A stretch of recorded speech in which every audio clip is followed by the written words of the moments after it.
Young tiger NTR మాటల మాంత్రికుడు Trivikram Srinivas combination లో ప్రకటించిన mythological action epic God of war చుట్టూ అప్పుడే వివాదం మొదలైపోయింది. సుబ్రహ్మణ్య స్వామి కథాంశంతో తెరకెక్కుతున్న ఈ సినిమా అనౌన్స్మెంట్ పోస్టర్ విడుదలైన కొద్ది గంటల్లోనే సెన్సేషన్ క్రియేట్ చేసింది. అయితే ఈ సినిమా ప్రకటన కొందరు తమిళకు ఆగ్రహం తెప్పించింది. చిత్ర నిర్మాత సూర్యదేవర నాగవంశీ సోషల్ మీడియాలో పెట్టిన ఒక క్యాప్షన్ ఈ వివాదానికి కారణమైంది.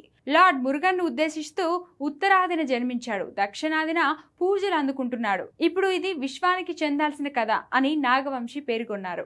ఇది చూసిన తర్వాత అసలు కుమారస్వామి జన్మించింది ఎక్కడా, ఆయన ఏ ప్రాంతానికి చెందినవాడు అనే చర్చ మొదలు పెట్టారు తమిళులు.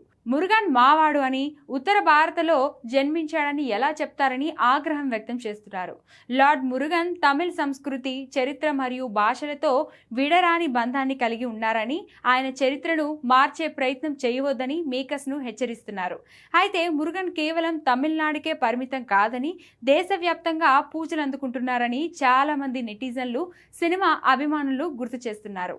సినిమాకు సంబంధించి కేవలం ఒక పోస్టర్ మాత్రమే వచ్చిందని, కథ ఏంటో తెలియకుండా అప్పుడే ఒక నిర్ణయానికి రావడం సరికాదని అభిప్రాయపడుతున్నారు. కథాంశంపై పూర్తి వివరాలు వెలువడే వరకు ఓపిక పట్టాలని విజ్ఞప్తి చేస్తున్నారు. ఇప్పుడే ఇలా ఉంటే ఇక సినిమా మొదలయ్యే తర్వాత ఈ వివాదం ఇంకెలాంటి మలుపు తిరుగుతుందో చూడాలి.